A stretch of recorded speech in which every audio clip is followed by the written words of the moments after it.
देखिए, सबसे पहले हम समझते हैं मस्जिद अक्सा के इमाम को लेकर।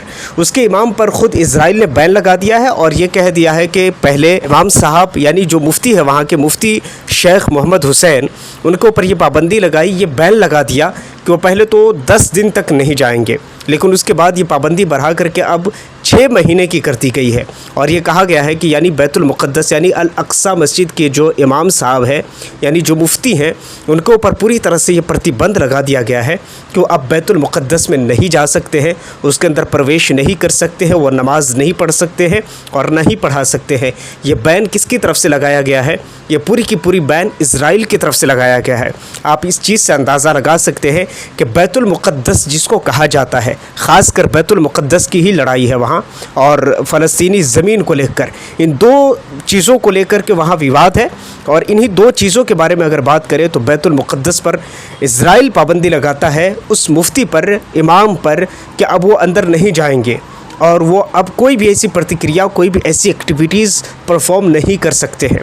उसी के साथ दूसरी बड़ी ख़बर ये है, इज़राइल की तरफ से उनके कैबिनेट मंत्रियों की एक बड़ी बैठक, और 10 घंटे तक बताए जा रहे हैं कि लगभग उनकी बैठक रही। बिल है उसको पारित किया गया और ये कहा गया कि हम चाहते हैं कि गज़ा पर पूरी तरह से हम कब्ज़ा कर लें। इस चीज़ को लेकर के इज़राइल में ख़ुद नेतन्याहू के ख़िलाफ़ एक बहुत बड़ा प्रदर्शन हो रहा है, और ख़ासकर ऐसे लोग प्रदर्शन कर रहे हैं जिनके कोई ना कोई ख़ानदान में, रिलेटिव में, जिनके कोई ना कोई अपने ख़ासकर हमास के क़ैद में हैं।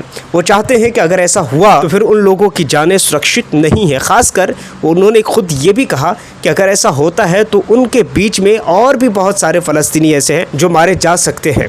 तो इस चीज़ को लेकर एक बड़ी हंगामा मचा हुआ है ख़ुद इज़राइल के अंदर में, और इज़राइल के नेतन्याहू यानी उनके प्रेसिडेंट, उनके जो प्राइम मिनिस्टर नेतन्याहू, उसकी खूब आलोचना कर रहे हैं ख़ुद वही लोग जो इज़राइल में हैं। देखिए दोस्तों, कुल मिलाकर अगर हम बात करें तो सच बात और सही बात यही है कि पैलेस्टाइन के अंदर में, फ़लस्तीन के अंदर में, गज़ा के अंदर में अभी भी जंग तो कहने के लिए बंद है, लेकिन कोई ना कोई ऐसी दिन खबरें आती है, रोज़ ऐसी खबरें आती हैं जहां बच्चों के बारे में, महिलाओं के बारे में, जवानों के बारे में, किसी प्रेस के बारे में, किसी हॉस्पिटल के बारे में ख़ासकर ये ख़बर निकल कर आती है कि आज इतने लोग यहाँ पर मारे गए, कल यहाँ पर इतने लोग मारे गए। देखिए, कहने को गज़ा एक अलग थलग सिटी है, लेकिन इज़राइल जब चाहे उस पर कब्ज़ा कर सकता है। उसकी कोई अपनी वजूद नहीं बची, उसकी कोई अपनी अस्तित्व नहीं बची। रही पैलेस्टाइन की, तो पैलेस्टाइन की भी ख़ुद कोई अपनी वजूद, कोई उनकी अस्तित्व नहीं बची है। अगर इनके इस रियलिटी अगर आप देखेंगे तो बाकी कहने के लिए, अगर आप नक्शा में भी जाएंगे देखने तो जूम करके देखना पड़ेगा आपको कि पैलेस्टाइन किधर है, गज़ा किधर है, वरना बाकी सभी जगहों पर इज़राइल ने अपना जो करना था उसने कब्ज़ा कर लिया है। कुल मिलाकर ये बड़ी ख़बरें थी जो मैंने आप तक पहुंचाई, और बड़ी ख़बरों के लिए आप ज़रूर युवा न्यूज़ को सब्सक्राइब कर लीजिए, बेल आइकन को प्रेस कर लीजिए। अपना बहुत सारा ख्याल रखिए। मिलता हूँ किसी और वीडियो एंड टॉपिक के साथ, जब तक के लिए थैंक यू फॉर वॉचिंग।